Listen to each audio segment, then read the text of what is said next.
呢一段足版嘅小市民何先生接受訪問，聽完都戥佢哋屋企人開心。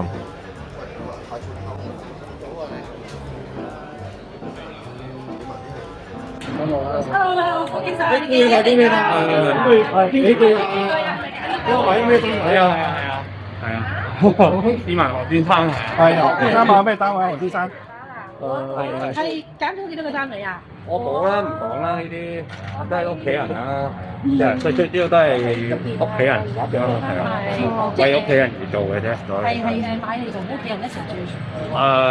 係啊，即係都係過屋企人。即係呢個緊要，大個仔啊嘛，都係屋企人咁樣係啊，為屋企人係啊，即係都係過屋企人，即係呢個緊要，大個仔啊嘛。係咪買咗？係咪用咗一家定？係啊。咁咪講幾句點睇樓市啊？好唔好啊？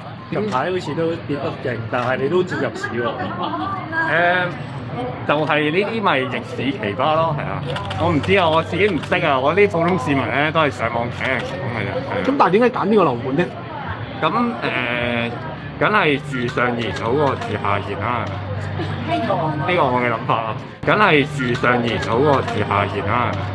大埔係我由細長大嘅地方啊，係啊。係咯，但係點啊？價錢我未講睇完，睇個價錢。係啊，價錢就俾心機咯，即係其實年輕人有希望㗎，係啊，我都年輕，我都係俾心機努力緊，係啊，所以加油，年輕人，唔該晒。多謝。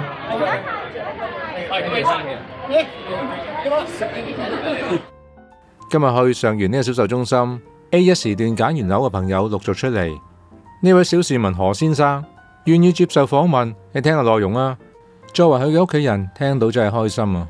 為佢嘅屋企人帶嗰個仔有擔帶，仲講咗幾句年青人要俾心機，有希望。佢自己都係年青人一份子，我自己聽到都好開心。阿 D 加油啊！恭喜揀到個大單位，第時唔知會唔會請我嚟坐下。今日企喺你前面唔係好方便，下次再見到你，我會同你打招呼。我哋下條片再見，拜拜。